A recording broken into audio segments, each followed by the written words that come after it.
पहला प्रश्न, आप कहते हैं कि समझ पैदा हो जाए तो कुछ भी करने की जरूरत नहीं। आप जिस समझ की तरफ इशारा करते हैं, क्या वह बुद्धि की समझ से भिन्न है? असली समझ पर कुछ प्रकाश डालने की अनुकंपा करें। बुद्धि की समझ तो समझ ही नहीं। बुद्धि की समझ तो समझ का धोखा है। बुद्धि की समझ तो तरकीब है अपने को नासमझ रखने की। बुद्धि का अर्थ होता है जो तुम जानते हो, उस सब का संग्रह। जाने हुए के माध्यम से अगर सुना तो तुम सुनोगे ही नहीं। जाने हुए के माध्यम से सुना तो तुम ऐसे ही सूरज की तरफ देख रहे हो जैसे कोई आंख बंद करके देखे। जो तुम जाने हुए बैठे हो, तुम्हारा पक्षपात, तुम्हारी धारणाएं, तुम्हारे सिद्धांत, तुम्हारा शास्त्र, तुम्हारे संप्रदाय, अगर तुमने उनके माध्यम से सुना तो तुम सुनोगे कैसे? तुम्हारे कान तो बहरे, शब्द तो भरे पड़े, कुछ का कुछ सुन लोगे, वही सुन लोगे जो सुनना चाहते हो। बुद्धि का अर्थ है तुम्हारा अतीत। अब तक तुमने जो जाना समझा गुना है। समझ का अतीत से कोई संबंध नहीं। समझ तो उसे पैदा होती है जो अतीत को सरका के रख देता नीचे और सीधा वर्तमान के क्षण को देखता है। अतीत के माध्यम से नहीं, सीधा सीधा, प्रत्यक्ष, परोक्ष नहीं, बीच में कोई माध्यम नहीं होता। तुम अगर हिंदू हो और मुझे सुनते वक्त हिंदू बने रहे तो तुम जो सुनोगे वो बुद्धि से सुना। मुसलमान बने रहे तो जो सुना बुद्धि से सुना। गीता भीतर गूंजती रही, कुरान भीतर गुनगुनाते रहे और सुना तो बुद्धि से सुना। गीता बंद हो गई, कुरान बंद हो गया, हिंदू मुसलमान चले गए, तुम खाली हो गए, निर्मल दर्पण की भांति जिस पर कोई रेखा नहीं विचार की, अतीत की कोई राख नहीं। तुमने सीधा मेरी तरफ देखा खुली आंखों से, कोई पर्दा नहीं, और सुना तो एक समझ पैदा होगी। उस समझ का नाम ही प्रज्ञा, विवेक। वही समझ रूपांतरण लाती है। बुद्धि से सुना तो सहमत हो जाओगे, असहमत हो जाओगे। बुद्धि को हटा के सुना, रूपांतरित हो जाओगे। सहमति असहमति का सवाल ही नहीं। सत्य के साथ कोई सहमत होता, असहमत होता? सत्य के साथ बोलो, कैसे सहमत होओगे? सत्य के साथ सहमत होने का तो यह अर्थ होगा कि तुम पहले से ही जानते थे।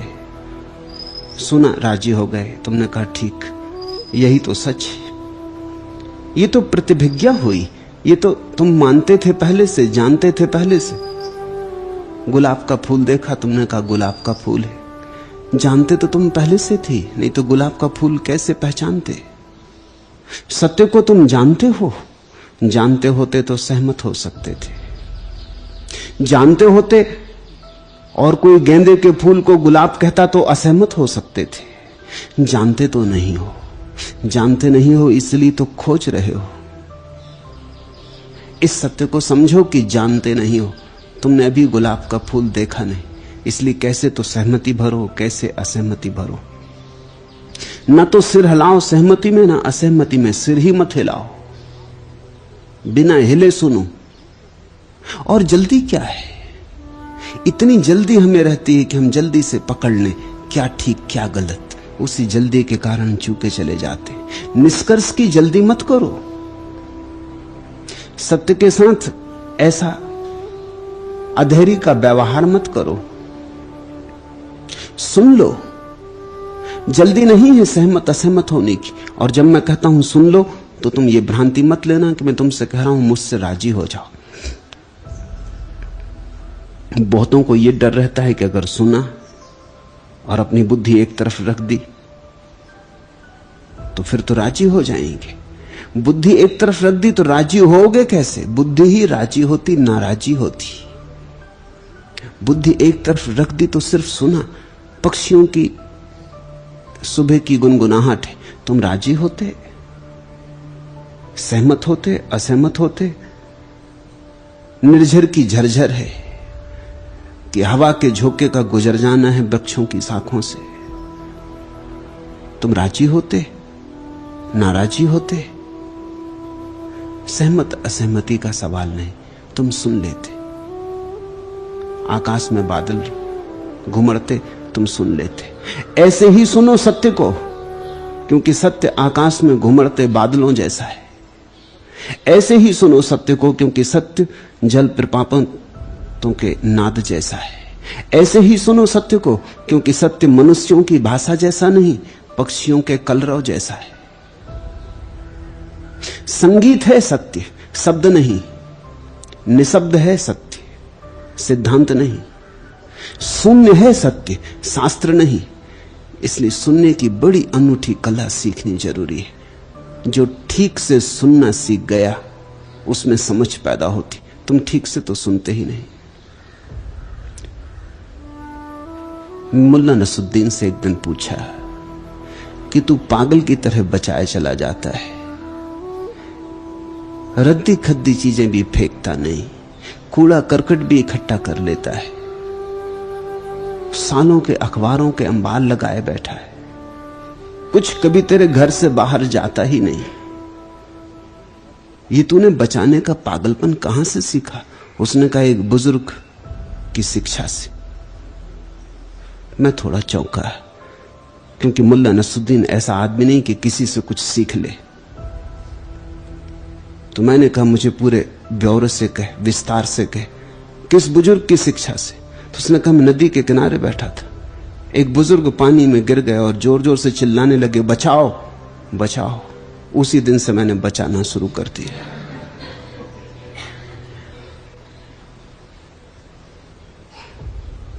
तुम वही सुन लोगे जो सुनना चाहते हो।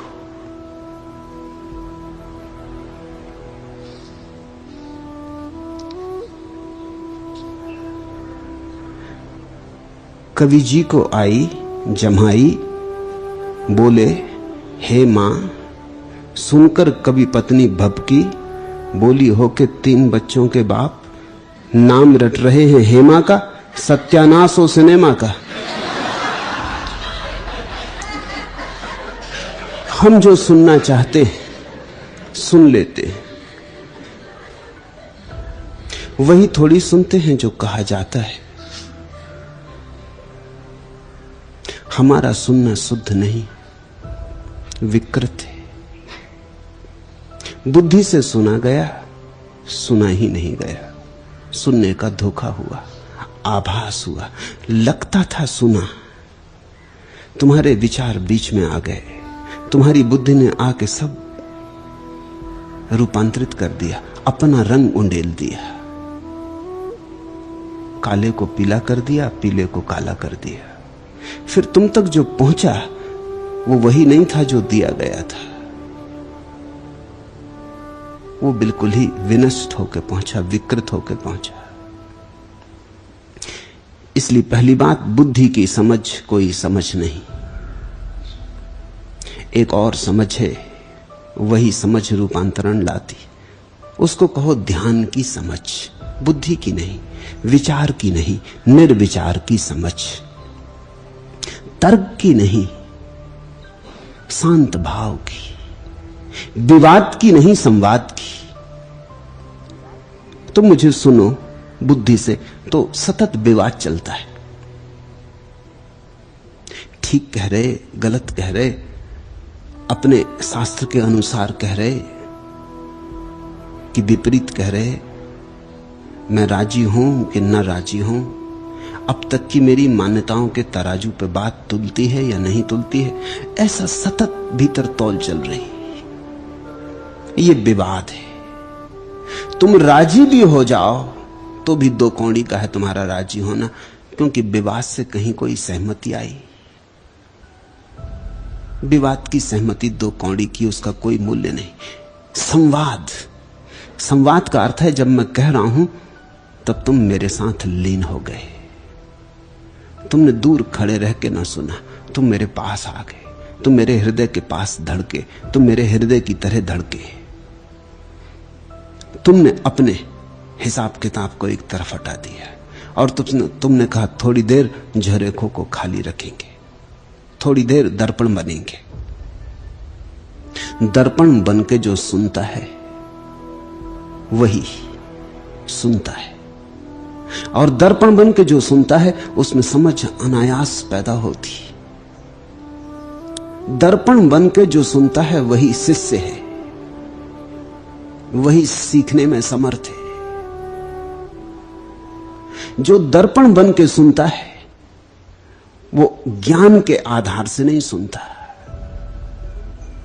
वो तो इस परम भाव से सुनता है कि मुझे कुछ भी पता नहीं, मैं अज्ञानी हूं,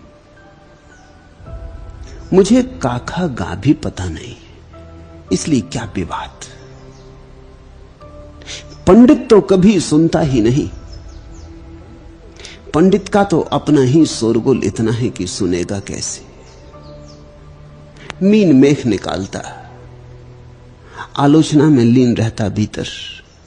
अगर राजी भी होता है तो मजबूरी में राजी होता है, और जब राजी भी होता है तो वो अपने से ही राजी होता है, जो सुना गया उससे राजी नहीं होता। अगर मैंने कुछ बात कही जो कुरान से मेल खाती थी, मुसलमान राजी हो गए, वो मुझसे थोड़ी राजी हुआ। वो कुरान से राजी था, कुरान से राजी रहा। वो मुसलमान था, मुसलमान रहा। इतना ही उसने मान लिया कि ये आदमी भी कुरान की ही बात कहता है, तो ठीक है, कुरान ठीक है, इसलिए ये आदमी भी ठीक है।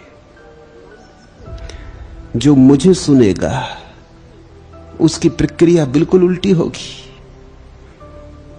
वो मुझे सुनेगा, सुनते वक्त विचार नहीं करेगा, सुनते वक्त तो सिर्फ पिएगा, आत्मसात करेगा। और ये मजा है आत्मसात करने का कि जब कोई सत्य आत्मसात हो जाता है, अगर ठीक होता है तो मांस मज्जा बन जाता है, तुम्हें सहमत नहीं होना पड़ता, तुम्हारे प्राणों का प्राण हो जाता है। तुम्हें राजी नहीं होना होता, तुम्हारी श्वास श्वास में बस जाता है। और अगर सत्य नहीं होता तो ये चमत्कार है, सत्य की ये खूबी है। अगर सत्य हो और तुम सुन लो तो तुम्हारे प्राणों में बस जाता है। अगर सत्य ना हो और तुम मौन और ध्यान से सुन रहे हो, तुमसे अपने आप बाहर निकल जाता है। असत्य पचता नहीं। अगर शांत कोई सुनता हो तो शांति में असत्य पचता नहीं। शांति असत्य को छोड़ देती है, असहमत होती है ऐसा नहीं, इस बात को ख्याल में ले लेना। शांति असहमत सहमत होना जानती नहीं। शांति के साथ सत्य का मेल जुड़ जाता है, गठबंधन हो जाता, भांवर पड़ जाती। और अशांति के साथ असत्य की भांवर पड़ जाती। अशांति के साथ सत्य की भांवर पड़नी कठिन है, और शांति के साथ असत्य की भांवर पड़नी असंभव है। इसलिए असली सवाल है, शांति से सुनो। जो सत्य होगा उससे भांवर पड़ जाएगी, जो असत्य होगा उससे छुटकारा हो गया। तुम्हें ऐसा सोचना भी ना पड़ेगा क्या ठीक है क्या गलत है। जो ठीक ठीक है वो तुम्हारे प्राणों में निनाद बन जाएगा। और ध्यान रखना, जब सत्य तुम्हारे भीतर गूंजता है तो वो मेरा नहीं होता। अगर तुम उसे गूंजने दो, तुम्हारा हो गया। सत्य किसी का थोड़ी होता है, जिसके भीतर गूंजा उसी का हो जाता है। असत्य व्यक्तियों के होते हैं, सत्य थोड़ी किसी का होता है। सत्य पर किसी की बपौती नहीं, सत्य का कोई दावेदार नहीं। असत्य अलग अलग होते हैं, तुम्हारा असत्य तुम्हारा, मेरा असत्य मेरा। असत्य निजी होते हैं। झूठ हर एक का अलग होता है, इसलिए सब संप्रदाय झूठ। धर्म का कोई संप्रदाय नहीं, क्योंकि सत्य का कोई संप्रदाय नहीं हो सकता। सत्य तो एक है, अनिर्वचनीय है। सत्य तो किसी का भी नहीं, हिंदू का नहीं, मुसलमान का नहीं, सिख का नहीं, पारसी का नहीं। सत्य तो पुरुष का नहीं, स्त्री का नहीं। सत्य तो वेद का नहीं, कुरान का नहीं। सत्य तो बस सत्य का है। तुम जब शांत हो तब तुम भी सत्य के हो गए। उस घड़ी में भांवर पड़ जाती, उस भांवर में ही क्रांति है। सम्यक श्रवण, शांतिपूर्वक सुनना और निष्कर्ष की जल्दी नहीं, तो तुम्हारे भीतर वो समझ पैदा होगी जिसकी मैं बात करता हूं। तुम्हारी बुद्धि के निखार में कुछ सार नहीं है। तुम्हारा तर्क कितना ही पैना हो जाए, तुम कितनी ही धार रख लो, इससे कुछ भी ना होगा। विवाद करने में कुशल हो जाओगे, थोड़ा पांडित्य का प्रदर्शन करने की क्षमता आ जाएगी। किसी से झगड़ोगे, लड़ोगे तो दबा दोगे, किसी को चुप करने की कला आ जाएगी, लेकिन कुछ मिलेगा नहीं। मिलता तो उसे है जो चुप होके पीता है।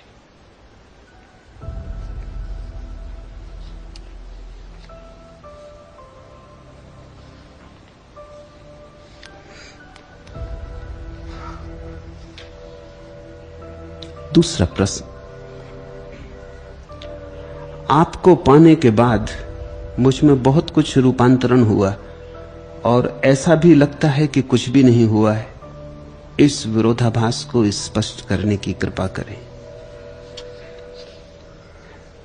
स्वाभाविक है, ऐसा ही होगा, ऐसा ही प्रत्येक को लगेगा, क्योंकि जिस रूपांतरण की हम चेष्टा कर रहे हैं, इस रूपांतरण में कुछ अनूठी बात है जो समझ लेना। यहां तुम्हें वही बनाने का उपाय किया जा रहा है जो तुम हो। यहां तुम्हें अन्यथा बनाने की चेष्टा नहीं चल रही है, तुम्हें तुम्हारे स्वाभाविक रूप में ले जाने का उपाय हो रहा है। तुम्हें वही देना है जो तुम्हारे पास है।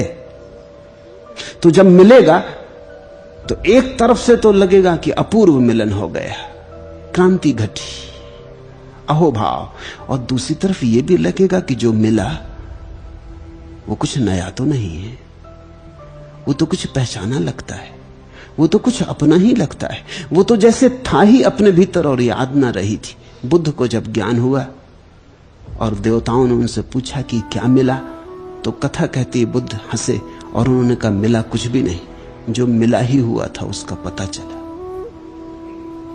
जो प्राप्त ही था लेकिन भूल बैठे थे। जैसे कभी आदमी चश्मा लगाए और अपने चश्मा को खोजने लगता है और चश्मे से खोज रहा है, आंख पे चश्मा लगाया है और खोज रहा है कि चश्मा कहां गया। विस्मरण,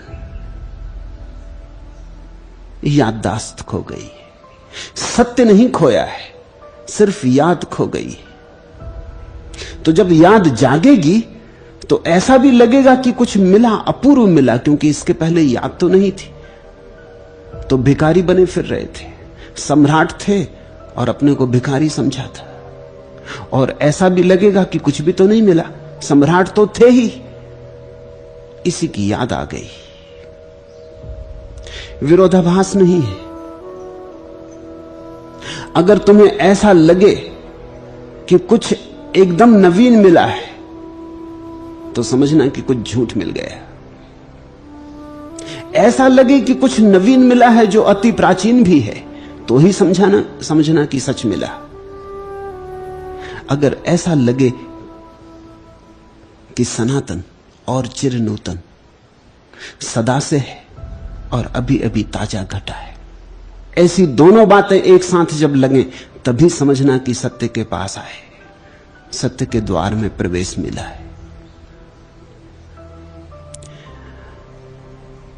तुम्हें अन्यथा बनाने की चेष्टा बहुत की गई है। कोई नहीं चाहता कि तुम वही हो जाओ जो तुम हो। कोई चाहता है तुम कृष्ण बन जाओ, कोई चाहता है तुम क्राइस्ट बन जाओ, कोई चाहता है महावीर बनो, कोई चाहता है बुद्ध बनो। लेकिन तुमने ख्याल किया कभी दोबारा कोई आदमी बुद्ध बन सका? एक बार एक आदमी बुद्ध बना, बस एक बार एक आदमी कृष्ण बना, बस अनंत काल बीत गया, दोबारा कोई कृष्ण नहीं बना। इससे तुम्हें कुछ समझ नहीं आती, इससे कुछ बोध नहीं होता कि तुम लाख उपाय करो कृष्ण बनने के। रासलीला में बनना हो बात अलग, असली कृष्ण ना बन सकोगे। लाख उपाय करो राम बनने के, रखो धनुष बाण, चले जंगल की तरफ, ले लो सीता को भी साथ और लक्ष्मण को भी, रामलीला होगी, असली राम ना बन सकोगे। असली तो तुम एक ही चीज बन सकते हो जो अभी तक तुम बने नहीं और कोई नहीं बना है। असली तो तुम एक ही चीज बन सकते हो जो तुम्हारे भीतर पड़ी है, जो तुम्हारी नियति है, जो तुम्हारा अंतरतम भाग्य है, जो तुम्हारे बीज की तरह छिपा है और वृक्ष की तरह खिलने को आतुर है। और तुम्हें कुछ भी पता नहीं कि वो क्या है, क्योंकि जब तक तुम बन न जाओ कैसे पता हो। तुमने जिनकी खबरें सुनी हैं उनमें से कोई भी तुम बनने वाले नहीं हो। बुद्ध बने, बुद्ध को भी तो राम का पता था, राम नहीं बने बुद्ध। बुद्ध को कृष्ण का पता था, कृष्ण नहीं बने बुद्ध। बुद्ध बने, तुम बनोगे, तुम ही बन सकते हो बस। और कुछ बनने की कोशिश की झूठ हो जाएगा, विकृति हो जाएगी, आरोपण हो जाएगा, पाखंड बनेगा। फिर परमात्मा तो दूर और दूर हो जाएगा, तुम पाखंडी हो जाओगे। मेरी सारी चेष्टा एक है, तुम्हें इस बात की याद दिलानी कि तुम ही बन सकते हो। तो मैं यहां तुम्हें कुछ अन्यथा बनाने का कोशिश या उपाय नहीं कर रहा हूं। मेरी कोई चेष्टा ही नहीं कि तुम्हें कुछ और बना दूं।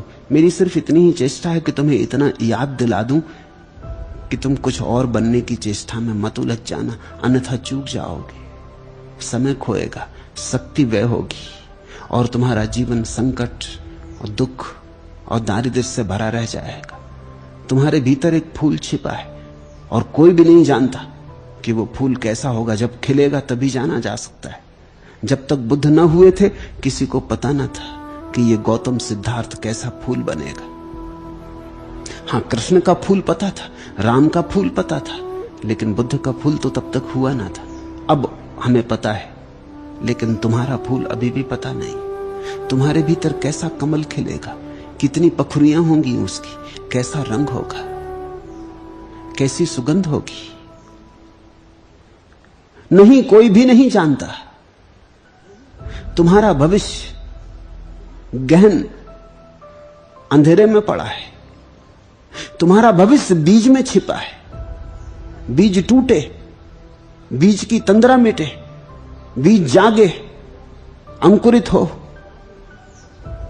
खिले, तो तुम भी जानोगे और जगत भी जानेगा। उसी जानने में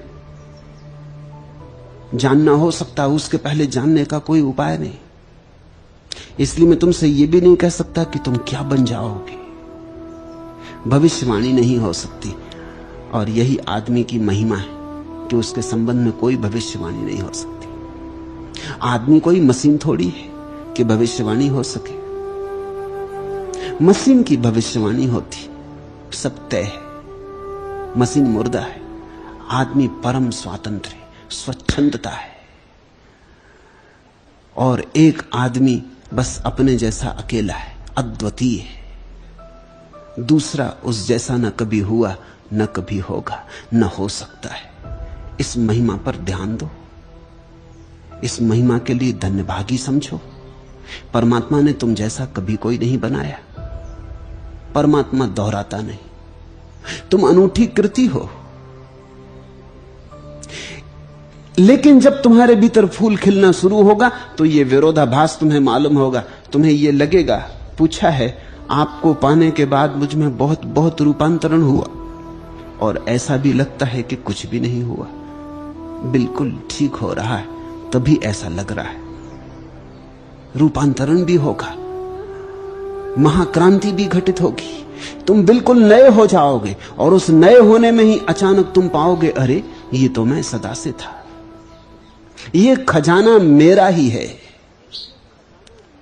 ये सितार तुम्हारे भीतर ही पड़ा था, तुमने इसके तार ना छेड़े थे, मैं तुम्हें तार छेड़ना सिखा रहा हूं। जब तुम तार छेड़ोगे तो तुम पाओगे कि कुछ नया घट रहा है संगीत, लेकिन तुम ये भी तो पाओगे कि सितार मेरे भीतर ही पड़ा था, ये संगीत मेरे भीतर सोया था, छेड़ने की बात थी, जाग सकता था, और शायद किन्हीं अनजाने क्षणों में धुंधले धुंधले तुमने ये संगीत कभी सुना भी हो, क्योंकि कभी कभी अंधेरे में भी, अनजाने भी तुम इन तारों से टकरा गए हो और संगीत हुआ है। कभी बिना चेष्टा के भी अनायास ही तुम्हारे हाथ इन तारों पर घूम गए, हवा का एक झोंका आया है और तार कब गए और तुम्हारे भीतर संगीत की गूंज हुई है। अब तुम अचानक जब तार बजेंगे तब तुम पहचान पाओगे, जन्मों जन्मों में बहुत बार, कभी कभी सपने में, कभी कभी प्रेम के किसी क्षण में, कभी सूरज को उगते देखकर, कभी रात चांद को देखकर, कभी किसी की आंखों में झांककर, कभी मंदिर के घंटनाद में, कभी पूजा का थाल सजाए, ऐसा कुछ संगीत, नहीं इतना पूरा लेकिन कुछ ऐसा ऐसा सुना था। सब यादें ताजी हो जाएंगी, सब स्मृतियां संग्रहित हो जाएंगी। अचानक तुम पाओगे कि नहीं, नया कुछ भी नहीं हुआ है, जो सदा से हो रहा था धीमे धीमे होता था, सचेष्ट नहीं था मैं, जागृत नहीं था मैं, जैसे नींद में किसी ने संगीत सुना हो, कोई सोया हो और कोई उस कमरे में गीत गा रहा हो या तार बजा रहा हो। नींद में भनक पड़ती हो, कान में आवाज आती हो, कुछ साफ ना होता हो, फिर तुम जाग के सुनो और पहचान लो कि ठीक यही मैंने सुना था, नींद में सुना था, तब पहचान न थी, अब पहचान पूरी हो गई। ऐसा ही होगा जब तुम्हारे भीतर की स्मृति जागेगी, सुगंध बिखरेगी, तुम्हारे नासापुट तुम्हारी ही सुवास से भरेंगे, तो तुम निश्चित पहचानोगे नया भी हुआ है और पुरातन से पुरातन, नित्य नूतन और सनातन, शाश्वत घटा है क्षण में। विरोधाभास जरा भी नहीं।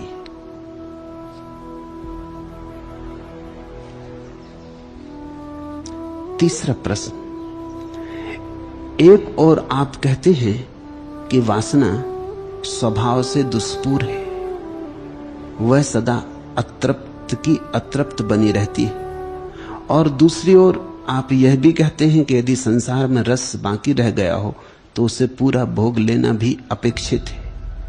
इस विरोधाभास को दूर करने की अनुकंपा करें।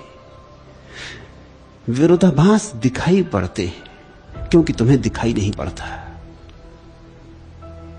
विरोधाभास मालूम पड़ते हैं क्योंकि तुम्हारी आंख खुली हुई नहीं है,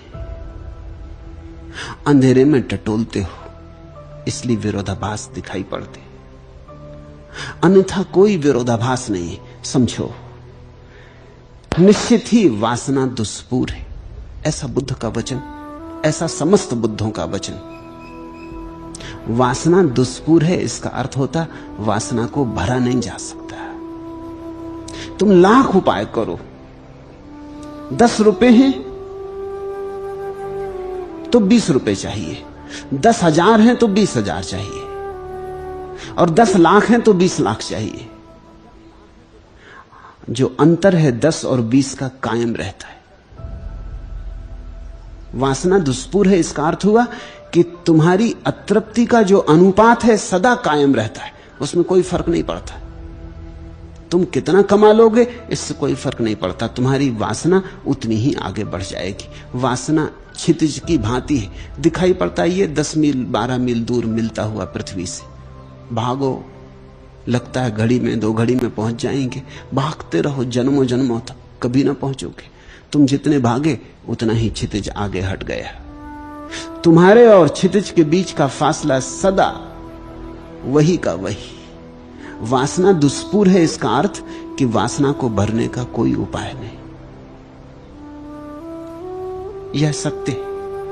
अब तुम्हें विरोधाभास लगता है क्योंकि दूसरी बात मैं कहता हूं कि जब तक रस बाकी रह गया हो तब तक कठिनाई है, रस को पूरा ही कर लेना। मैं तुमसे कहता हूं वासना दुष्पूर है, मैंने तुमसे यह नहीं कहा कि रस समाप्त नहीं होगा। रस विरस हो जाएगा, वासना तो दुष्पूर है, तुम्हारा रस सूख जाएगा। सच तो यह है वासना दुष्पूर है ऐसा जान के ही रस विरस हो जाएगा, विरोधाभास नहीं है। जिस दिन तुम जानोगे कि वासना भर ही नहीं सकती, दौड़ दौड़ थकोगे, दौड़ दौड़ गिरोगे, सब उपाय कर लोगे, वासना भरती नहीं, कोई उपाय नहीं दिखाई पड़ता, असंभव है, हो ही नहीं सकता। तो धीरे धीरे तुम पाओगे कि जो हो ही नहीं सकता, जो कभी हुआ ही नहीं है, उसमें रस विक्षिप्तता है। जैसे कोई आदमी दो दो को तीन करना चाहता हो और कहता हो मुझे बड़ा रस है, मैं दो दो को तीन करना चाहता हूं, तो हम कहेंगे करो। दो दो तीन होंगे नहीं, तुम करो। दो तीन होंगे नहीं तुम्हारे करने से, एक दिन तुम ही जागोगे और तुम्हारा रस ही मूढ़तापूर्ण सिद्ध हो जाएगा और तुम ही कहोगे कि यह होने वाला नहीं, क्योंकि यह हो ही नहीं सकता, मेरे रस में ही मूढ़ता है। तुम्हारा रस ही खंडित हो जाएगा। जब तुम्हारा रस खंडित होगा तब भी तुम ये मत सोचना कि दो दो तीन हो जाएंगे, तब भी दो दो तीन नहीं होते, लेकिन अब तुम्हारा रस ना रहा। रस का अर्थ ही है कि तुम्हें आशा है कि शायद कोई विधि होगी, कोई तरकीब होगी, कोई जादू होगा, कोई चमत्कार होगा जिससे दो दो तीन हो सकेंगे। दूसरों को पता ना होगा, सिकंदर हार गया माना, नेपोलियन हार गया माना, लेकिन मैं भी हारूंगा ये क्या पक्का है? शायद कोई तरकीब रह गई हो जो उन्होंने काम में न लाई हो। सच है कि बुद्ध हार गए और महावीर हार गए, लेकिन यह कहां पक्का पता है कि उन्होंने सभी उपाय कर लिए थे और सभी विधियां खोज ली थी। अगर 1000 विधियां खोजी हो और एक भी बाकी रह गई हो, कौन जाने उस एक से ही द्वार खुलता हो, उस एक में ही कुंजी छिपी हो। रस का अर्थ है आशा बाकी है, रस का अर्थ है शायद हो जाए। कभी नहीं हुआ सच है, लेकिन कभी ना होगा यह क्या जरूरी है? जो कल तक नहीं हुई थी चीजें आज हो रही हैं, जो कभी नहीं हुई थी वो कभी हो सकती हैं। अतीत में नहीं हुई भविष्य में नहीं होंगी, ऐसा क्या पक्का है? आदमी और भी महत्वपूर्ण विधियां खोज ले सकता है, नए तकनीक, नए कौशल, नए उपाय, या नई तालियां गढ़ ले, या ताले को तोड़ने का उपाय कर ले। आशा, रस का अर्थ है आशा। रस का अर्थ है अभी मैं थका नहीं, अभी मैं थोड़ी और चेष्टा करूंगा, अभी लगता है कि कहीं से कोई ना कोई मार्ग मिल जाएगा। वासना दुष्पूर है, ये तो पक्का है, और रस भी विरस हो जाता है, ये भी पक्का। लेकिन रस विरस तभी होता है जब तुम रस में पूरे जाओ, नहीं तो विरस नहीं होता। जैसे बीच से कोई भाग आए, अधूरा भाग आए, जंगल में बैठ जाए तो मुश्किल खड़ी होगी। बार बार मन में होगा शायद एक बार और चुनाव लड़ लेता, कौन जाने जीत जाता। कहानियां हैं, गौरी 18 दफे हारा, 19वीं बार जीत गया। और कैसे जीता पता है? भाग गया था, छिपा था एक जंगल में, एक खोह में, गुफा में, और बैठा था थका हुआ, घबराया हुआ कि अब क्या होगा, सब हार गया। और एक मकड़ी को जाला बुनते देखा, मकड़ी जाला बुनती रही, 17 बार गिरी और 18वीं बार जाला पूरा हो गया। गौरी उठ कर खड़ा हो गया, उसने कहा जो मकड़ी के लिए हो सकता मुझे क्यों नहीं हो सकता? एक बार और कोशिश कर लूं। और गौरी कोशिश किया और जीत गए। तुम अगर अधूरे भाग गए तो कोई न कोई मकड़ी को गिरते देखकर, जाला बुनते देखकर तुम लौट आओगे। कौन जाने। उपाय पूरा नहीं हो पाया था इसलिए हार गया। जाऊं उपाय पूरा कर लूं। और तुम ना भी लौटे तो भी मन तुम्हारा लौटता रहेगा।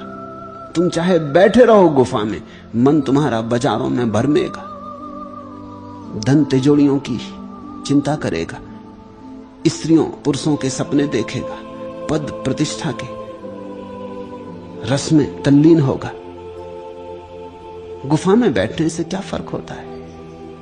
मन को गुफा में बिठा देना इतना आसान थोड़ी। शरीर को बिठा देना आसान है, जंजीरें डाल दो कहीं भी बैठ जाएगा। मैंने सुना है एक ईसाई फकीर के दर्शन करने लोग आते थे बड़े दूर दूर से। वो मिस्र के पास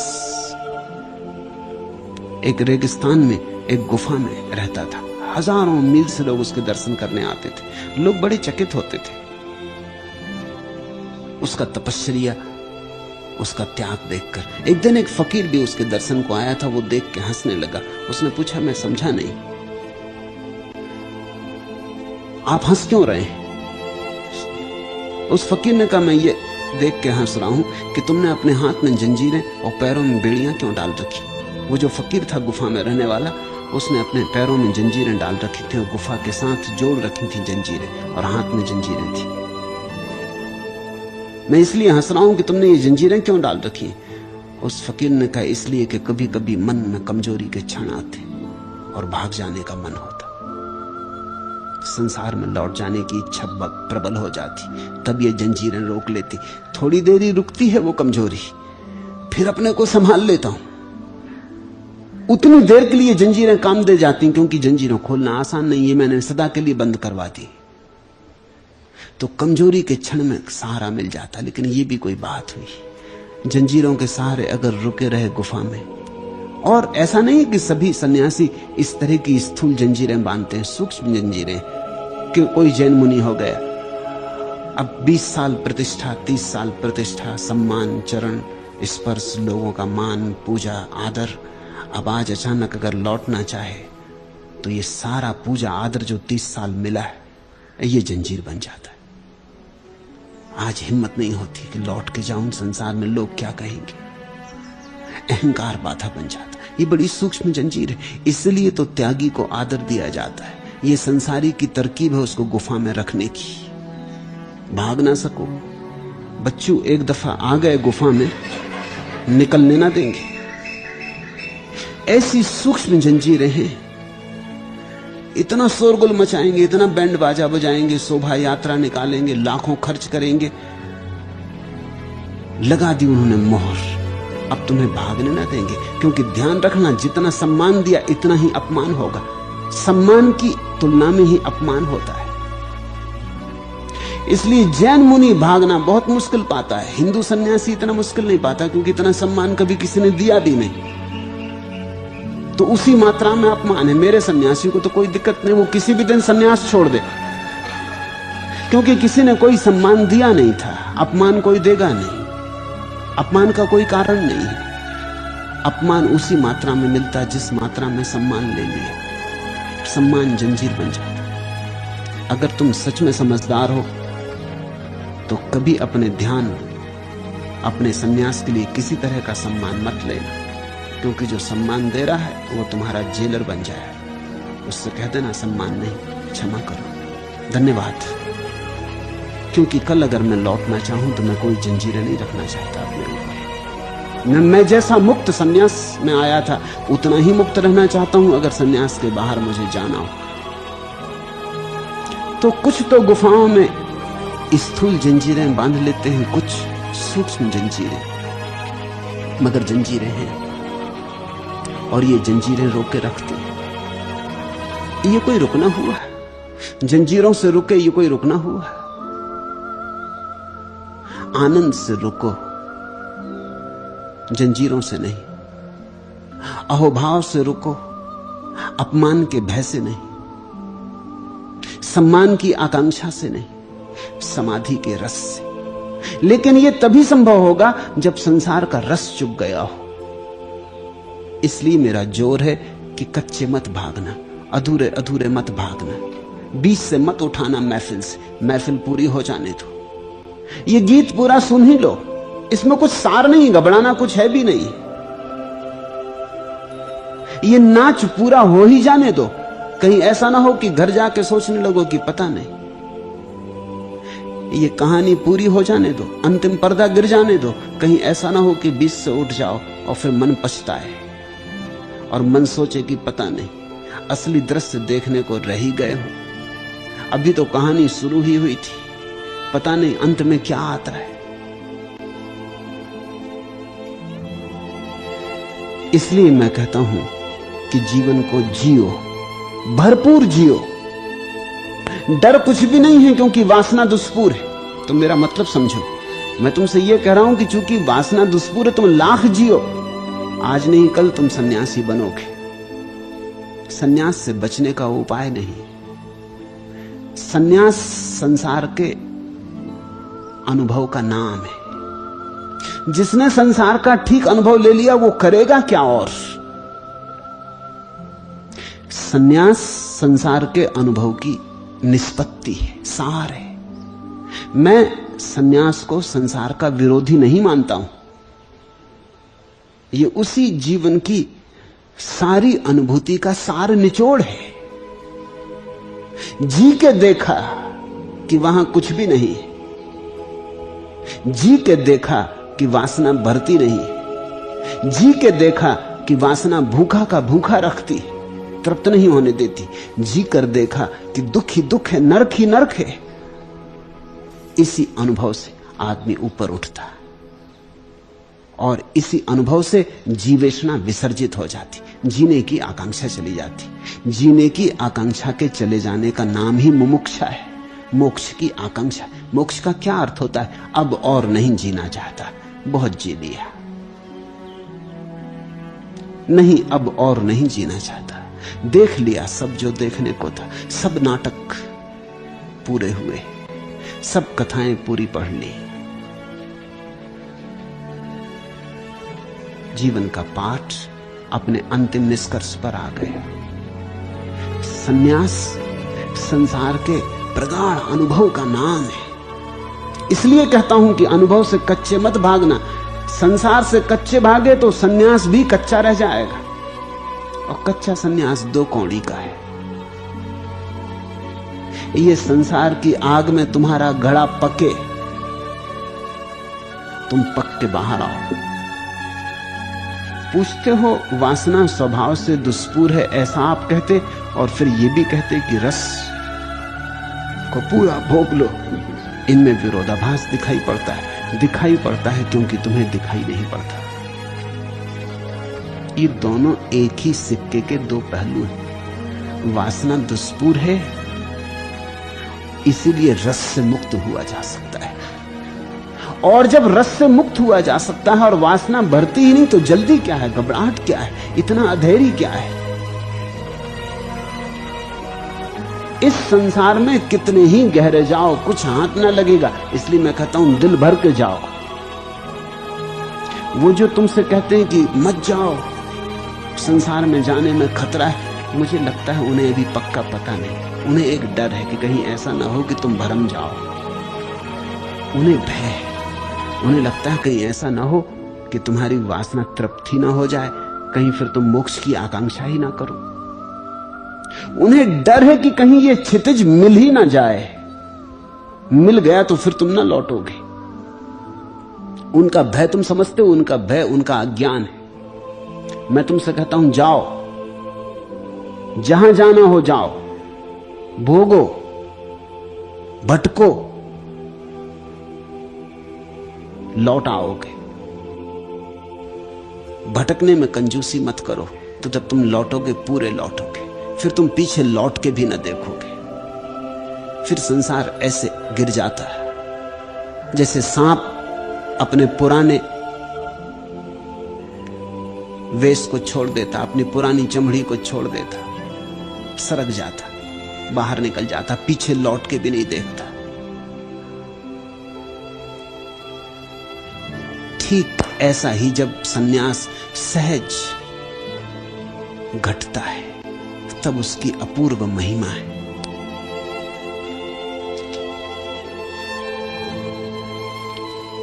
चौथा प्रश्न, किसी व्यक्ति विशेष के प्रति समर्पण करना क्या निजी अस्तित्व और स्वतंत्रता को खो देना नहीं है?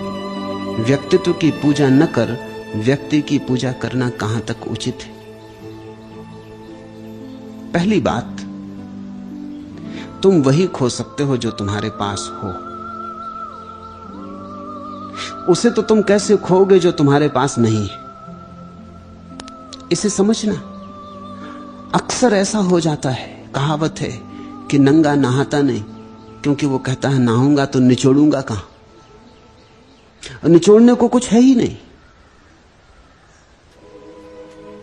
भिकमंगा रात भर जागता रहता है कि कहीं चोरी ना हो जाए। चोरी हो जाए ऐसा कुछ है ही नहीं। तुम पूछते हो किसी व्यक्ति विशेष के प्रति समर्पण करना क्या निजी अस्तित्व और स्वतंत्रता को खो देना नहीं है? अगर है स्वतंत्रता तो कोई जरूरत ही नहीं किसी के प्रति समर्पण करने की। प्रयोजन क्या है? तुम स्वतंत्रता को उपलब्ध हो गए हो, निजी अस्तित्व तुम्हारा हो गया, उसी का नाम तो आत्मा है। अब तुम्हें समर्पण की जरूरत क्या है? लेकिन अक्सर ऐसा होता है, न तो स्वतंत्रता है न कोई निजी अस्तित्व है, और घबरा रहे हैं कि कहीं समर्पण करने से खो ना जाए। नंगा नहाए तो डर रहा है कि निचोड़ूंगा कहां, कपड़े सुखाऊंगा कहां। पहले तुम यही सोच लो ठीक से कि तुम्हारे पास स्वतंत्रता है। तुम्हारे पास तुम्हारा अस्तित्व है। तुमने आत्मा का अनुभव किया है। तुमने उस स्वच्छंदता को जाना है जिसकी अष्टावक्र बात कर रहे। अगर जान लिया तो अब समर्पण करने की जरूरत क्या है? किससे समर्पण करना है, किसके लिए करना? समर्पण आदमी इसी स्वतंत्रता की खोज में करता है। और अगर तुम्हारे पास ये स्वतंत्रता नहीं है तो समर्पण सहयोगी है। फिर समर्पण में तुम वही खोओगे जो तुम्हारे पास है। अहंकार है तुम्हारे पास, आत्मा तुम्हारे पास अभी है नहीं। और समर्पण में आत्मा नहीं खोती, अहंकार ही खोता है। और अहंकार ही तरकीबें निकालता है बचने की। वो कहता है अरे ये क्या करते, समर्पण कर रहे, इसमें तो निजता खो जाएगी। निजता नाम है अहंकार का। इसे साफ समझ लेना। अगर तुमने अपने को जान लिया अब कोई जरूरत ही नहीं, तुम ये प्रश्न ही ना पूछते। अगर तुम्हें अपनी स्वतंत्रता मिल गई है, तुम अपने स्वतंत्रता के मालिक हो गए हो, ये संपदा तुमने पा ली, तो ये प्रश्न तुम किस लिए करते? मैं तो नहीं करता ये प्रश्न। मैं तो किसी के पास नहीं जाता कहने कि समर्पण करने से मेरी स्वतंत्रता खो जाएगी। समर्पण करना ही किस लिए? कोई प्रयोजन नहीं रहा है। तुम पूछते हो, साफ है तुम्हें स्वतंत्रता की कोई सुगंध नहीं मिली है अब तक। सिर्फ शब्द तुमने सीख लिया है। शब्द सीखने में क्या धरा है? तुम्हें आत्मा का कुछ भी पता नहीं है। जिन मित्र ने पूछा है नए हैं, नाम है उनका दौलतराम खोजी। अभी खोज रहे हो, अभी मिला नहीं है। और दौलत राम भी नहीं हो। दौलत और राम जरा भी नहीं, खोजी हो, इतना सच।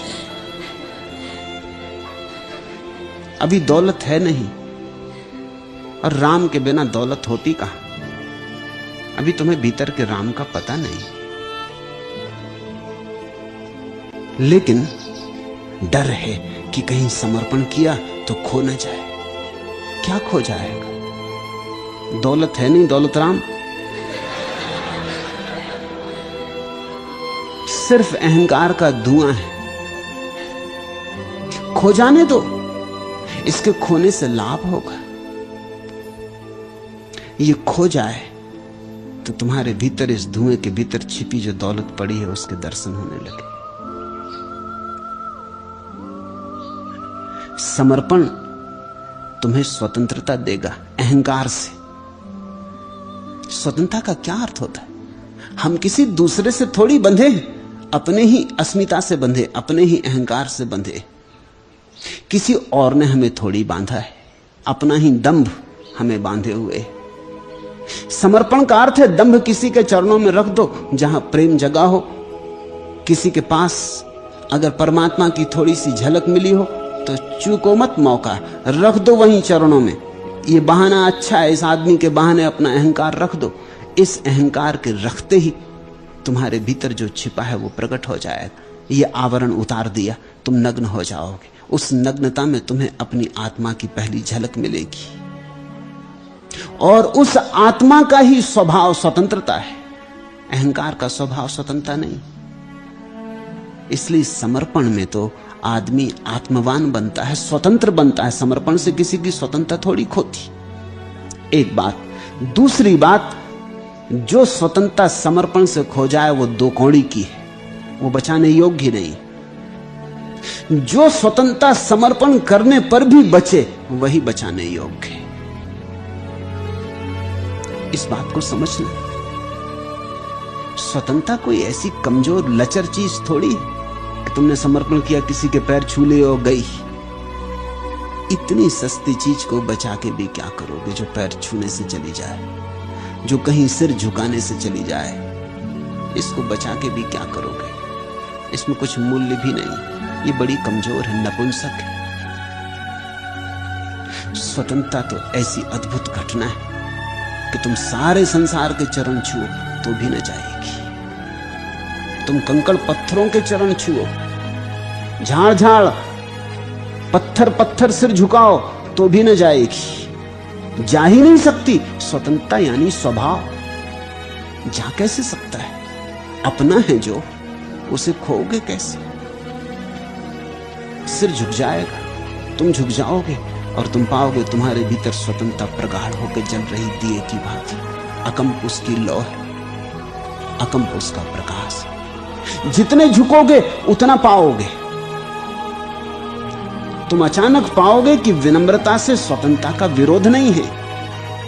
स्वतंत्रता विनम्रता में पलती है, पुष्टी है, बड़ी होती है, फलती है। विनम्रता स्वतंत्रता के लिए खाद है। समर्पण तो द्वार है स्वतंत्रता का। लेकिन मैं तुम्हारा मतलब समझता हूं। तुम्हारी तकलीफ मेरे ख्याल में तकलीफ है अहंकार की।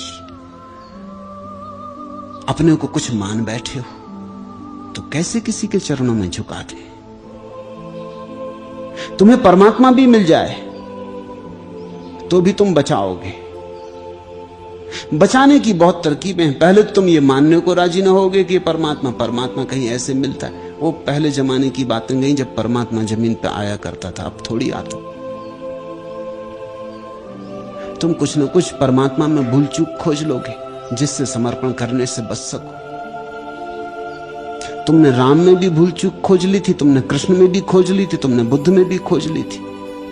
तुम कुछ ना कुछ खोज ही लोगे। तुम अपने को बचा लोगे। अपने को बचाए बचाए तुम जन्मों जन्मों से चले आ रहे हो। ये गांठ जिसे तुम बचा रहे हो तुम्हारा रोग है। ये गांठ छोड़ो, ये कैंसर की गांठ है। इसी से तुम व्याधिग्रस्त हो। समर्पण का कोई और अर्थ नहीं। समर्पण तो एक बहाना है। किसी के बहाने तुमने अपनी गांठ उतार के रख दी। खुद तो उतारने में तुमसे नहीं बनता, खुद तो उतारते नहीं बनता। आदत पुरानी हो गई इसको ढोने की। किसी के बहाने, किसी के सहारे उतार कर रख देते हो। जैसे उतार कर रखोगे तुम पाओगे अरे बड़ा पागलपन था, तुम व्यर्थ ही इसे धो रहे थे। तुम चाहते तो बिना समर्पण के भी उतार कर रख सकते थे, लेकिन ये तुम्हें समर्पण के बाद ही पता चलेगा। समर्पण तो बहाना है, गुरु तो बहाना है। ऐसा कुछ है नहीं कि बिना गुरु के तुम उतार नहीं सकते। चाहो तो तुम बिना गुरु के भी उतार सकते हो, लेकिन संभावना कम है। तुम तो गुरु से भी बचने की कोशिश कर रहे हो। तो अकेले में तो तुम बच ही जाओगे, अकेले में तुम भूल ही जाओगे उतारने की बात। ये तो ऐसा ही है, तुम्हें सुबह 5 बजे उठना है, ट्रेन पकड़नी, तो 2 उपाय हैं। या तो तुम अपने पे भरोसा करो कि उठाऊंगा 5 बजे, या अलार्म घड़ी भर के रख दो। उठ सकते हो खुद भी, थोड़ा संकल्प का बल चाहिए। अगर तुम्हें थोड़ी हिम्मत हो तो तुम अपने को रात कह के सो जा सकते हो कि 5 बजे से 1 मिनट ज्यादा नहीं सोना है दौलतराम। ऐसा अगर जोर से कह दिया और तुमने गौर से सुन लिया और धारण कर ली इस बात को, तो 5 बजे से रत्ती भर भी आगे नहीं सो सकोगे। 5 बजे ठीक आंख खुल जाएगी। अगर अपनी ही बात मान सकते हो तब तो बहुत ही अच्छा। अगर दौलतराम पे भरोसा ना हो और डर हो कि जब कह रहे हैं तभी जान रहे हैं कि ये कुछ होने वाला थोड़ी, कह रहे हैं कि दौलतराम 5 बजे सुबह उठाना, लेकिन कहते वक्त भी जान रहे हैं कि ये कहीं होने वाला थोड़ी। ऐसे तो कई दफे कह चुके। कभी हुआ, विवेकानंद अमेरिका में एक जगह बोलते थे तो उन्होंने बाइबल का एक उल्लेख किया जिसमें जीसस ने कहा है, अगर श्रद्धा हो तो पहाड़ भी हट जाएं। अगर श्रद्धा से कह दो हट जाओ पहाड़ों, तो पहाड़ भी हट जाएं। एक बूढ़ी औरत सामने ही बैठी थी, वो भागी, वो अपने घर भागी। उसके पीछे एक छोटी पहाड़ी थी जिससे वो बहुत परेशान थी। उसने कहा, अरे इतनी सरल तरकीब, और मुझे अब तक पता नहीं थी। वो बाइबल मेरे घर में पड़ी, ईसाई थी। और उसने कहा, मैं तो ईसाई हूं और मुझ में श्रद्धा भी है ईसा पर, जाके अभी निपटा देती हूँ इस पहाड़ी को। खिड़की खोल के उसने आखिरी बार देख ली पहाड़ी की, एक बार और देख लें फिर तो ये चली जाएगी। खिड़की बंद करके उसने कहा, हट जा पहाड़ी, श्रद्धा से कहती हूँ। ऐसा 3 बार दोहराया, फिर खिड़की खोल के देखी, हंसने लगी। कहा, मुझे पता ही था ऐसे कहीं हटती, पता ही था ऐसे कहीं हटती है। ये कोई मजाक है, कह दो पहाड़ी हट जाए। मगर अगर पता ही था तो नहीं हटती। भीतर तुम पहले से ही जान रहे हो कि नहीं होने वाला, नहीं होने वाला, ये अपने से नहीं हो सकता। तो फिर नहीं होगा, तो फिर अलार्म घड़ी भर कर रख दो, या किसी पड़ोसी को कह दो कि 5 बजे उठा देना।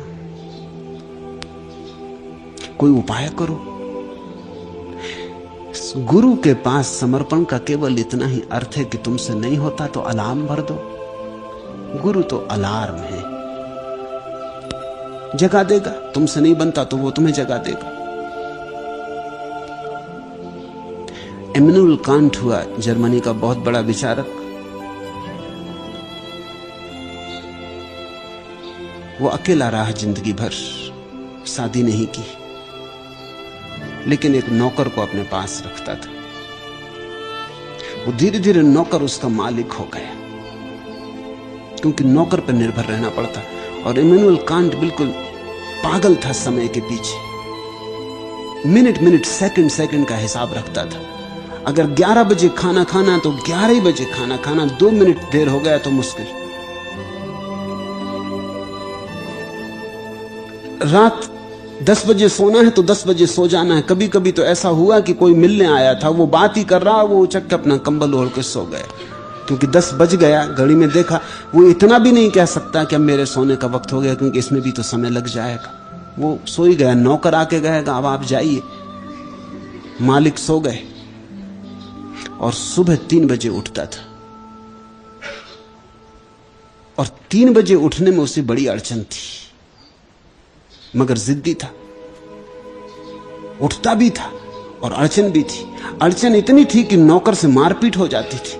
नौकर उठाता था और मारपीट हो जाती, तो नौकर टिकते नहीं थे, क्योंकि नौकर कहते, ये भी अजीब बात है, आप कहते हो कि 3 बजे उठाना, हम उठाते हैं, आप गाली बकते हो, मारने को खड़े हो जाते हो। मगर वो कहता कि यही तो तुम्हारा काम है, तुम चाहो मुझे मारो, तुम चाहो मुझे गाली दो, मगर उठाना छोड़ना मत, चाहे कुछ भी हो जाए। तो एक नौकर ही टिकता था उसके पास, वो उसका मालिक हो गया था। वो तो उसकी पिटाई भी कर देता था। गुरु तो केवल एक उपाय है, कभी जरूरत होगी तो तुम्हारी पिटाई भी करेगा। कभी खींचेगा भी नींद से। समर्पण का इतना ही अर्थ है कि तुम गुरु से कहते हो कि मुझे पक्का पता है कि मैं 3 बजे उठ ना सकूंगा, और मुझे यह भी पता है कि 3 बजे मैं करवट लेकर सो जाऊंगा। मुझे यह भी पता है कि तुम भी उठाओगे तो मैं नाराज होऊंगा, फिर भी तुम कृपा करना और उठाना। समर्पण का और क्या अर्थ है? समर्पण का इतना सा सीधा सा अर्थ है कि मैं तुम्हारे चरणों में निवेदन करता हूं कि मुझसे तो उठना हो नहीं सकता, और यह भी मुझे पक्का है कि तुम भी उठाओगे तो मैं बाधा डालूंगा। यह भी मैं नहीं कहता कि मैं बाधा नहीं डालूंगा, मैं सहयोगी होऊंगा, यह भी पक्का नहीं है। मगर प्रार्थना है मेरी, तुम मेरी बाधाओं पर ध्यान मत देना, मेरी नासमझियों का हिसाब मत रखना। मैं गाली गलौज भी बक दूं कभी, क्षमा कर देना। ये मैं तुमसे प्रार्थना कर रहा हूं, लेकिन मुझे उठाना, मुझे उठना है, और तुम्हारे सहारे के बिना ना उठ सकूंगा। समर्पण का इतना ही अर्थ कि तुम अपना अहंकार किसी के चरणों में रख देते हो और उससे निवेदन कर देते हो कि तुम्हें खींच ले, उठा ले, जगा ले। तुम्हारी नींद गहरी है, जन्मों जन्मों की। अगर तुम स्वयं उठ सको, बड़ा शुभ। कोई जरूरत नहीं, किसी गुरु को कष्ट देने की कोई जरूरत नहीं। कोई गुरु उत्सुक नहीं है, क्योंकि किसी को भी 3 बजे उठाना कोई सस्ता मामला नहीं है, उपद्रव का मामला है। कोई धन्यवाद थोड़ी देता है। फिर तुम पूछ रहे हो व्यक्तित्व की पूजा न कर, व्यक्ति की पूजा कहां तक उचित है? समर्पण और व्यक्ति की पूजा का कोई संबंध नहीं। जिसके प्रति तुमने समर्पण कर दिया उसके साथ तुम एक हो गए। पूजा कैसी? कौन आराध्य और कौन आराधक? गुरु और शिष्य के बीच पूजा का भाव ही नहीं। शिष्य ने तो गुरु के साथ अपने को छोड़ दिया, ये तो गुरु के साथ एक हो गया। इसमें पूजा इत्यादि कुछ भी नहीं है। अगर पूजा कायम रह गई तो समझना कि समर्पण पूरा नहीं। समर्पण का तो अर्थ ही यह होता है कि मैंने जोड़ दी अपनी नाव तुम्हारी नाव से। मैं अपने को पहुंच लेता हूं, तुम मेरे मालिक हुए। अब तुम ही हो, मैं नहीं हूं। अब पूजा किसकी, कैसी? यह कोई व्यक्ति पूजा नहीं है। और इसमें एक बात और समझ लेने की जरूरत है। पूछा है व्यक्तित्व की पूजा न कर, व्यक्ति की पूजा कहां तक उचित है? आदमी बहुत बेईमान है। आदमी की बेईमानी ऐसी है कि वो तरकीबें खोजता है। अगर तुम उससे कहो आदमी को प्रेम करो तो वो कहता आदमियत को प्रेम करें तो कैसा? अब आदमियत को खोजोगे कहां? जब भी प्रेम करने जाओगे आदमी मिलेगा, आदमियत कभी भी ना मिलेगी। अब तुम कहो हम तो आदमियत को प्रेम करेंगे, तो आदमियत कहां? मनुष्यता को कहां पाओगे? मनुष्यता तो एक शब्द मात्र है, कोरा शब्द। ठोस तो आदमी है, मगर तरकीब काम कर जाएगी। तुम आदमियों को तो घृणा करोगे और मनुष्यता की पूजा करोगे। ऐसा भी हो सकता है कि मनुष्यता के प्रेम के पीछे मनुष्यों की हत्या करनी पड़े तो कर दो। ऐसा तो कर रहे हैं लोग। ईश्वर के भक्त हिंदू मुसलमान को मार डालते, मुसलमान हिंदुओं को मार डालते। वो कहते हैं ईश्वर की सेवा कर रहे हैं। ईश्वर कोरा शब्द है, और जो ठोस है उसे तुम विनाश कर रहे हो। और शाब्दिक प्रत्यय मात्र के लिए, धारणा मात्र के लिए आदमी बहुत बेईमान है। अब तुम कहते हो व्यक्ति की पूजा न करके व्यक्तित्व की पूजा कर। व्यक्तित्व का मतलब क्या होता है? कहां पाओगे व्यक्तित्व को? व्यक्ति से अलग कहीं व्यक्तित्व होता? तुम कहते हो नर्तक की हम फिक्र नहीं करते, हम तो नृत्य की पूजा करेंगे। लेकिन नर्तक से बिना नृत्य कहीं होता? और जब भी तुम नृत्य की पूजा करने जाओगे तो तुम नर्तक को पाओगे। भाव भंगिमाएं नर्तन की, नर्तक की भाव भंगिमाएं। व्यक्तित्व की पूजा का क्या अर्थ होता है? लेकिन मैं तुमसे कह नहीं रहा कि तुम व्यक्ति की पूजा करो। मैं तुमसे इतना ही कह रहा हूं, शब्दों से बचो, ठोस को ग्रहण करो। ठोस है, वास्तविक, यथार्थ। शाब्दिक जाल में मत पड़ो। अगर बुद्ध तुम्हें मिल जाएं तो तुम ये मत कहना कि हम तो बुद्धत्व की पूजा करेंगे। बुद्धत्व को कहां पाओगे? जब भी पाओगे बुद्ध को पाओगे। और बुद्धत्व अगर कहीं मिलेगा तो बुद्ध की छाया की तरह मिलेगा। तुम कहते हो हम छाया की पूजा करेंगे, मूल की पूजा ना करेंगे। तुम कहते हो हम तो जिनत्व की पूजा करेंगे। महावीर से हमें क्या लेना देना। लेकिन जरा गौर करना, कहीं अहंकार तुम्हें धोखे तो नहीं दे रहा है? अहंकार तर्क तो नहीं खोज रहा है? अहंकार ये तो नहीं कर रहा है इंतजाम कि देखो पूजा से बचा दिया, समर्पण से बचा दिया, विनम्र होने से बचा दिया। अब तुम खोजते रहो बुद्धत्व को, जिनत्व को, कहीं मिलेगा नहीं तो झुकने का कोई सवाल ही ना आएगा। अब ये बड़े मजे की बात है, जीवन के सामान्य तल पर तुम ऐसा नहीं करते। जब तुम किसी में स्त्री के प्रेम में पड़ते हो तो तुम स्त्रीत्व को प्रेम नहीं करते, तुम स्त्री के प्रेम में पड़ते हो, तब तुम ये धोखा नहीं करते। तुम ये नहीं कहते कि हम तो स्त्रीत्व को प्रेम करेंगे, स्त्री को क्या करना कहते हो, तब तुम ये नहीं कहते, तब तो तुम स्त्री के प्रेम में पड़ते हो। तब तुम नहीं शब्द की बात करते, तब तुम सत्य को पकड़ते हो। जहां तुम पकड़ना चाहते हो वहां तुम सत्य को पकड़ते हो, जहां तुम नहीं पकड़ना चाहते, जहां तुम बचना चाहते हो, वहां तुम शब्दों के जाल फैलाते हो। जब प्रेम करोगे तो स्त्री को प्रेम करना होगा, स्त्रीत्व को प्रेम नहीं किया जाता। जब प्रेम करना होगा तो गुरु को प्रेम करना होगा, गुरुत्व को प्रेम नहीं किया जाता। और जब करना होगा समर्पण तो बुद्ध को करना होगा, बुद्धत्व को समर्पण नहीं किया जाता। ये शब्द जाल है और अहंकार बड़ा कुशल है इन जालों में अपने को छिपा लेने के लिए। तुम इस अहंकार से सावधान रहना।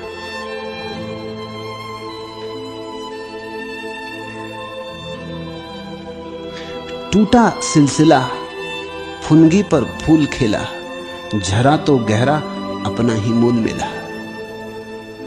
वो जो फुनगी पर फूल खिला है अगर गिर जाए, झर जाए तो अपनी ही जड़ें पालेगा।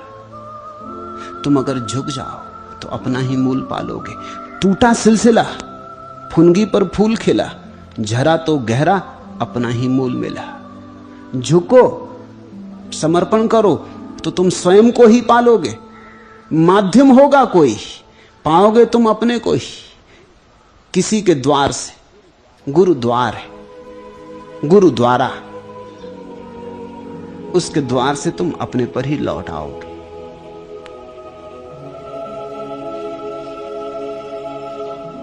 पांचवा प्रश्न, मैं किसी को पुकारता हूं जिसे जानता नहीं, मैं हूं किसी के प्यार में जिसे पहचानता नहीं।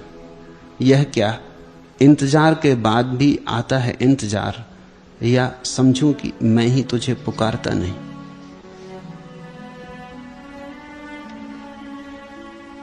सत्य की खोज या सत्य का प्रेम या सत्य की जिज्ञासा उसकी ही खोज है जिसे हम जानते नहीं, उसकी ही पुकार है जिसे हम पहचानते नहीं। जिसे तुम पहचानते हो वह तो झूठा हो गया, जिसे तुम जानते हो उससे तो कुछ भी ना पाया, उसे तो जान भी लिया और क्या पाया। अनजान की तलाश है, अपरिचित की खोज, अज्ञात की यात्रा है। ऐसा ही है,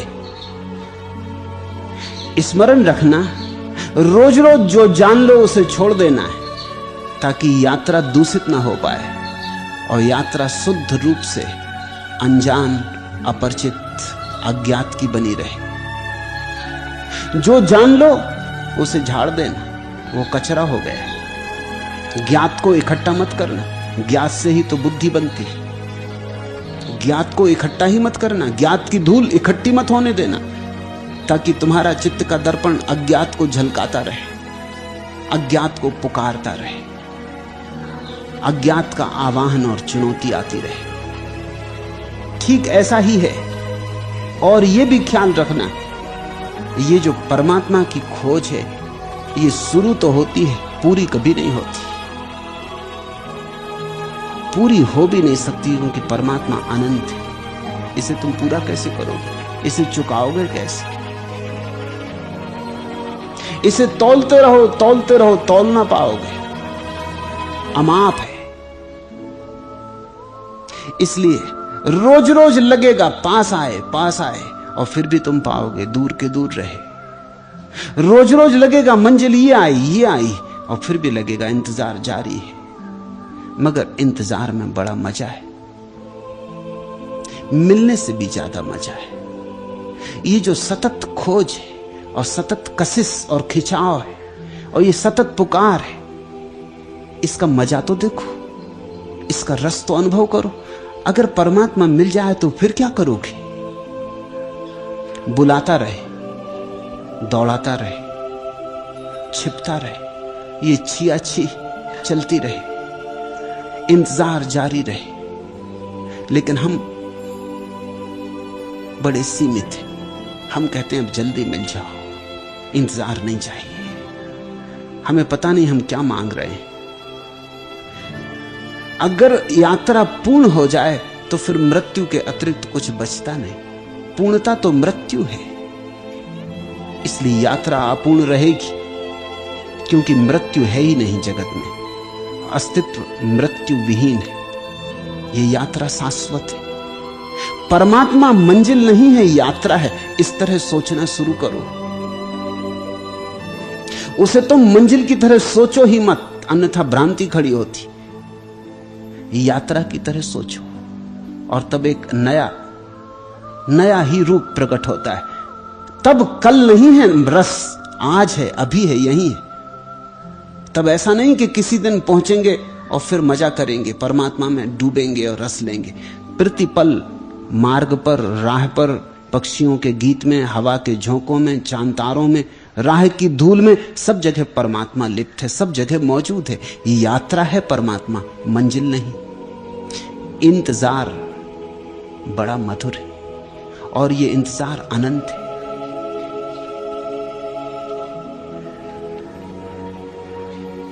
हमारा मन तो मांगता है जल्दी हो जाए।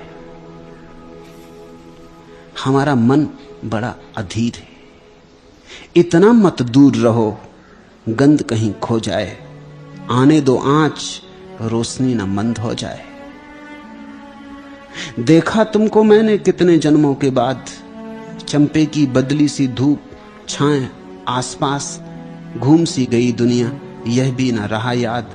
बह गया है वक्त लिए सारे मेरे पलास, ले लो ये शब्द, गीत भी न कहीं सो जाए। आने दो आंच, रोशनी न मंद हो जाए। उत्सव से तन पर सजा ललचाती मेहराबें, खींच ली मिठास पर क्यों शीशे की दीवारें। टकरा कर डूब गईं इच्छाओं की नावें, लौट लौट आई हैं मेरी सब झनकारें। नेह नाजुक, नेह फूल नाजुक, न खिलना बंद हो जाए। आने दो आंच, रोशनी न मंद हो जाए। क्या कुछ कमी थी मेरे भरपूर दान में, या कुछ तुम्हारी नजर चूकी पहचान में, या सब कुछ लीला थी तुम्हारे अनुमान में, या मैंने भूल की तुम्हारी मुस्कान में। खोलो देहबंद, मन समाधि सिंधु हो जाए। आने दो आंच, रोशनी न मंद हो जाए। हम बड़े डरे, हम बड़े भयभीत हैं। हम जल्दी मुट्ठी बांध लेना चाहते। हमारा मन बड़ा आतुर है, अशांत है, जल्दी हो। और कहीं ऐसा ना हो कि हम खोजते ही रह जाएं, मिलना ही ना हो और ये जीवन खो जाए। कहीं ऐसा ना हो कि हम राह की धूल में ही दबे रह जाएं और तेरे द्वार तक कभी पहुंच ही ना पाएं। कहीं ऐसा ना हो कि हम भटकते ही रहें चांद तारों में और तेरा घर ही ना मिले। हमारी परमात्मा को देखने की मौलिक दृष्टि भ्रांत है। परमात्मा कहीं और है, जहां हमें पहुंचना है, इसमें ही भूल हो रही है। परमात्मा यहां है, अभी यहीं, कहीं और नहीं। ये हमारा ध्यान कहीं और हमें चुका रहा है। परमात्मा यहां है, अभी है, यहीं है, चारों ओर घना है, उसी की रोशनी है, उसी की छाया है, उसी के हरे वृक्ष। उसी के नदी झरने, उसी के पर्वत पहाड़ है। वही झांक रहा तुम्हारी आंखों से, वही बोलता मुझ में, वही सुनता तुम में। कहीं दूर नहीं है, कहीं पार नहीं है, कहीं और नहीं है, यही है, अभी है। तुम जागो, डूबो इस रस में, इस उत्सव को भोगो और प्रतिपल क्षुद्र में भी उसे देखो। भोजन करो तो याद रखो अन्नम ब्रह्म, पानी पियो याद रखो झरने सरसरिताएं सब उसकी। कंठ में तृप्ति हो याद रखो वही तृप्त हुआ। गले मिलो परिजन के स्मरण रखो वही आलिंगन कर रहा। ऐसे दूर मंजिल की तरह देखोगे तो दुखी होओगे, परेशान होओगे, और उस परेशानी में जो मौजूद है चारों तरफ उससे चूकते चले जाओगे। फिर दोहराता हूं, परमात्मा मंजिल नहीं मार्ग है, गंतव्य नहीं गति है,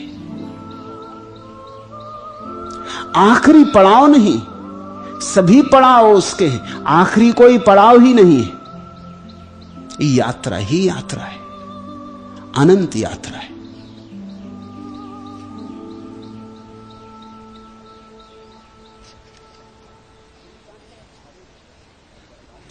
खुलता है हर एक रहस्य का दरवाजा दूसरे रहस्य में। प्रत्येक वर्तमान की इति है अशेष भविष्य में। और हर रहस्य का दरवाजा खोल के जब तुम गहरे उतरोगे फिर पाओगे नया एक दरवाजा। एक पहाड़ के उत्तुंग शिखर को लांघोगे, सोचोगे आ गए घर, अब और चलना नहीं। पहुंचोगे शिखर पर, पाओगे और बड़ा शिखर प्रतीक्षा कर रहा, और बड़े शिखर की पुकार आ गई। और ऐसा ही सदा होता रहेगा। शुभ है, सौभाग्य है कि यात्रा थकती नहीं, चुकती नहीं, अंत नहीं आता। ये खेल शाश्वत है, अनवरत है। तूफान और आंधी हमको न रोक पाए, वो और थे मुसाफिर जो पथ से लौट आए।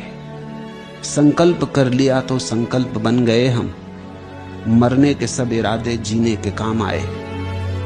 कुछ कल्पनाएं जोड़ी, कुछ भावनाएं तोड़ी, दीवानगी में हमने क्या क्या न गुल खिलाए। आबाद हो गई हैं दुख दर्द की सभाएं, एक साज की बदौलत सौतार थरथराए। जाने कहां बसेंगे, जाने कहां लुटेंगे, बादल ने बाग सींचे, बिजली ने घर जलाए। संतोष को सफर में संतोष मिल रहा है, हम भी तो हैं तुम्हारे कहने लगे पराए। संतोष को सफर में संतोष मिल रहा है, हम भी तो हैं तुम्हारे कहने लगे पराए। जिस दिन तुम यात्रा को ही गंतव्य मान लोगे, उस दिन कोई पराया नहीं, कोई अन्य नहीं, सभी अनन्य हैं। जिस दिन प्रतिपग मंजिल मालूम होने लगेगी, उस दिन तुम धन्यभागी हुए, उस दिन प्रभु तुम पर बरसा, उस दिन तुमने पहचाना, उस दिन प्रतिभिज्ञा हुई।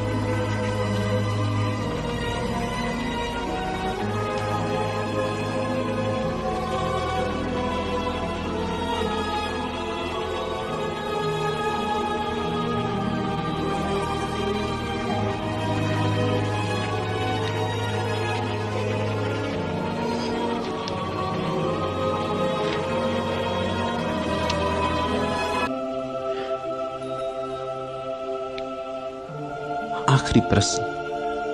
प्यारे भगवान श्री, हम्मा को बिना सवाल किए जो जवाब दिया, उसे सुनकर मुझे कितनी खुशी हुई यह मैं शब्दों में नहीं कह सकती। आपका आशीर्वाद बरस रहा है। पूछा है जसू ने। पहली बात, सवाल हो तो तुम पूछो या न पूछो, जवाब मैं देता हूं। सवाल ना हो तो तुम कितना ही पूछो, जवाब मैं नहीं देता। सवाल पूछने से ही जरूरी नहीं है कि सवाल हो। कुछ लोगों को पूछने की बीमारी है, वो बिना पूछे रह नहीं सकते। जैसे खाज खुजलाती, ऐसी उनकी बीमारी। वो पूछते चले जाते, उनको इतनी भी फुर्सत नहीं होती कि वो सुने कि उत्तर क्या दिया। जब मैं उत्तर दे रहा होता हूं तब वो दूसरे प्रश्न बनाते, तब वो सोचते कल क्या पूछना है, वो आगे पूछने में लग जाते। कुछ हैं जिनका धंधा पूछना है, उन्हें उत्तर से कोई प्रयोजन नहीं है, उन्हें प्रश्न पूछना है, उन्हें प्रश्न पूछने में ही सारा रस है। कुछ हैं जो उत्तर के लिए प्यासे और पूछते नहीं, उनके लिए भी मैं उत्तर देता हूं। सच तो यह है, वे ही उत्तर के पाने के लिए ज्यादा योग्य पात्र हैं जो पूछते भी नहीं और प्रतीक्षा करते। उत्तर की आकांक्षा है लेकिन प्रश्न पूछने की खुजलाहट नहीं। राह देखते, समय होगा जब ऋतु आएगी, ठीक ठीक घड़ी होगी, तो भरोसा है उनका कि मैं उत्तर दूंगा। इसलिए कभी कभी मैं उनके भी उत्तर देता हूं जिन्होंने नहीं पूछा, और रोज ही उन बहुतों के उत्तर नहीं देता हूं जो पूछते चले जाते हैं। असली सवाल पूछना नहीं है, असली सवाल उत्तर को ग्रहण करने की क्षमता। असली सवाल उत्तर को स्वीकार करने की साहस, हिम्मत। हम्मा ने पूछा नहीं था, उत्तर मैंने दिया।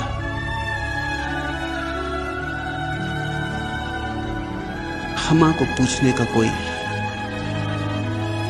आग्रह नहीं, सुनते, वर्षों से सुनते, चुपचाप सुनते रहते, सुनते हैं। कभी रोते देखता हूं उनको आंसुओं से भरे, कभी हंसते देखता हूं, कभी प्रफुल्लित, कभी आनंदित, लेकिन गहरे सुनते हैं। ऐसे जो भी सुनने वाले हैं उनका कोई भी उत्तर होगा, वो पूछे या ना पूछे मैं उत्तर दूंगा। उनका प्रश्न हो बस इतना काफी, ठीक समय पर उन्हें उनका उत्तर मिल जाएगा। जसू ने कहा कि उसे सुन के ये बहुत खुशी हुई। जसू जानती है हम्मा उसके पति है, जसू उन्हें पहचानती है। वो चौंकी होगी मैंने जो उत्तर दिया, क्योंकि उसे ख्याल है कि हम्मा की जरूरत क्या है। हम्मा को निकट से उसने जाना है, उनकी छाया से परिचित है, उनसे लंबे जीवन का संबंध है। तो सुन के चौंकी होगी जब मैंने उत्तर दिया, क्योंकि पूछा नहीं था और दिया, और जो उत्तर दिया वो वही था जिसकी उन्हें जरूरत थी। और ये भी मैं आपको कहूं, हम्मा ने तो नहीं पूछा था, जसू ने भी नहीं पूछा था, लेकिन जसू पूछना चाहती थी, कहना चाहती थी कि मैं हम्मा को कुछ कहूं। वो उसके प्राणों में था, इसलिए आनंदित हुई।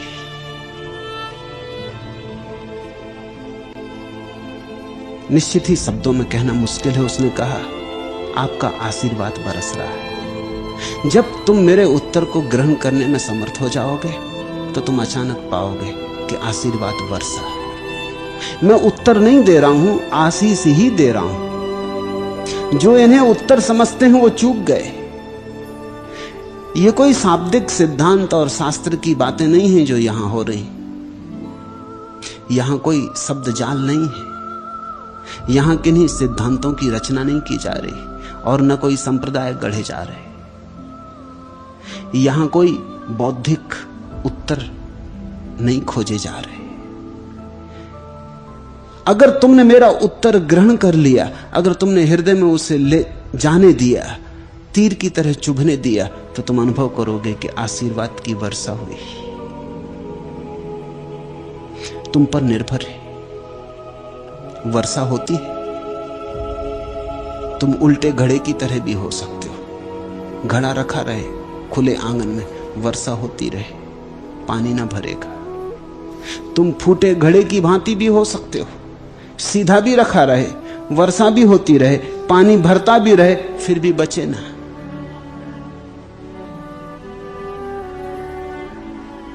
तुम सीधे और बिन फूटे घड़े की भांति जब स्वीकार करोगे, तुम्हारे मन और मन के विचारों के छिद्र जब जो मैं तुम्हें दे रहा हूं उसे बहाना ले जाएंगे। जब तुम मुझे निर्विचार होकर सुनोगे तो अच्छिद्र होकर सुनोगे, उस समय तुम्हारे घड़े में कोई छेद नहीं। और जब तुम्हें मुझे प्रेम समर्पण से सुनोगे, श्रद्धा से सुनोगे, तो तुम्हारा घड़ा सीधा है, तो वर्षा भर जाएगी, तुम्हें आशीर्वाद का अनुभव होगा। ये उत्तर नहीं है, आशीष ही है। ढोलक ठनके रूठी मन के, रूठे प्रीतम के ढिग बेसे, घन बरसे भीग धरा घम के, घन बरसे रसधार गिरे दिन सरस फिरे, पपीहा तरसे न पिया तरसे, घन बरसे भीग धरा गम के, घन बरसे। और घन बरस रहा है, रसधार बह रही, तुम्हारे हाथ में कितना पी लो। तुम मुझे दोषी न ठहरा सकोगे, न पिया तो तुम ही जिम्मेवार हो।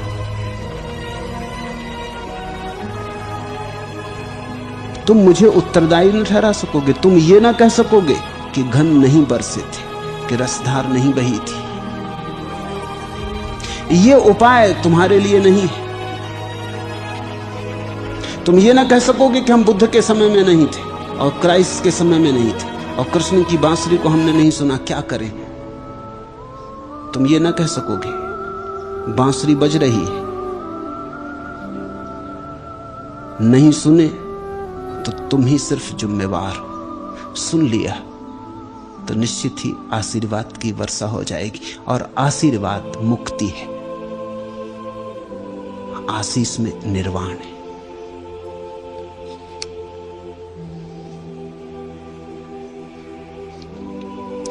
प्रार्थना में शक्ति है ऐसी कि वह निष्फल नहीं जाती।